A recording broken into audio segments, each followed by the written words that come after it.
बहुत समय पहले की बात है। एक बड़े राज्य में एक राजा थे जिनकी 7 रानियां थीं।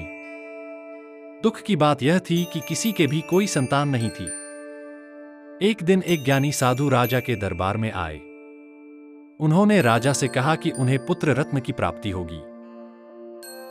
साधु ने यह भी बताया कि यह पुत्र केवल 7 रानियों के सच्चे प्रेम और एक जादुई हिरणी की मदद से ही जीवित रह पाएगा। राजा ने साधु की बात ध्यान से सुनी। कुछ समय बाद सबसे छोटी रानी ने एक बहुत ही सुंदर और तेजस्वी बालक को जन्म दिया।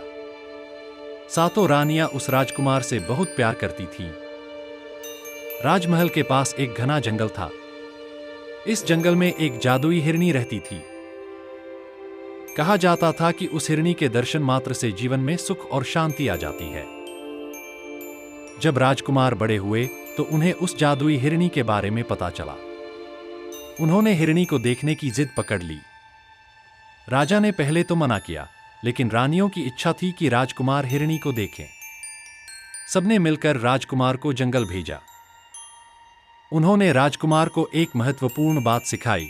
अगर हिरणी से कुछ मांगना पड़े तो हमेशा अपने दिल की सच्चाई कहना, कभी छल मत करना। राजकुमार जंगल गए और एक दिन उन्हें जादुई हिरणी मिल गई। हिरणी ने राजकुमार से कहा। हिरणी ने कहा कि वह राजकुमार की मदद तभी करेगी जब वह हमेशा सच्चा रहेगा और किसी पर अन्याय नहीं करेगा।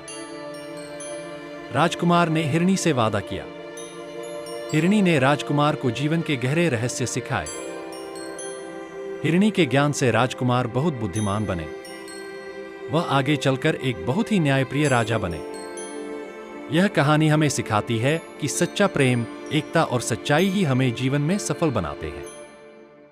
जादू सिर्फ कहानियों में नहीं होता, बल्कि हमारे अच्छे कर्मों और सच्चाई में भी होता है।